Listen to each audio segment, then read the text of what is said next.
do you find is the most effective between influencer marketing, paid ads, and just general, social media activity or general organic? Yeah, that's obviously like a complicated question, because what's effective now might not be effective in the future, and that's what we're seeing that's happening. And what I appreciate with our founders here, Craig and Alan, is they're so open to experimentation, which I love. And so we're always looking for different platforms. But so far, just to answer your question, what works really well for us currently is paid search. Some paid search, because when people are searching, they're already, they're lower in the funnel and they're ready to convert. Social, we do paid social, and we tend to experiment in different platforms: Facebook, Instagram, Pinterest, Snapchat, pretty much everything there. So we do that too. Like paid efforts we can rely on. But what we've seen working in terms of partnerships is if you do like a full-on campaign. For instance, it's like we did a whole launch on lowering our minimum to $500, which is a big thing. So we wanted to do a whole big shebang, so we did like a whole, we worked with multiple bloggers to announce it. We worked with multiple influencers to announce it on social media. And we did the entire launch within 1 week of everyone posting at the same time. And so I think it's just the scale of it that, people tend to discover you that way. So I think now we're on the mode where every month we should do some sort of big campaign.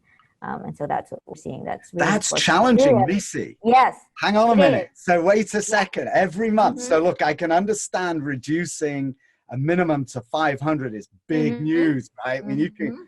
That's a serious event. So how do you come up with events every month that you could do a similar scale launch? Like, give me some examples of other kinds of launches that, or monthly promos that you've done like that. Yes, and so they're not necessarily all promos. For example, like in marketing, they always say that your target market is never everybody. But in our case, since we want to reach the 99%, it is. And so so the campaigns that we do now, I know the 500 thing was a big deal. The campaigns that we do now, for example, is like, hey, do we want to focus on a particular topic? Like, hey, do we want to reach, like, we know women don't invest as much as men do, and that's why companies like Elvest exist. But, the whole, you tap into their psyche and what's really important to them about, you can't do anything about the pay gap right now, but there is also an investing gap, and that's something that you can control. So for that, then we know what types of influencers or bloggers that we can tap into if we wanted to launch something like that. And then eventually, if it's a different message for a different target market, then that's another campaign.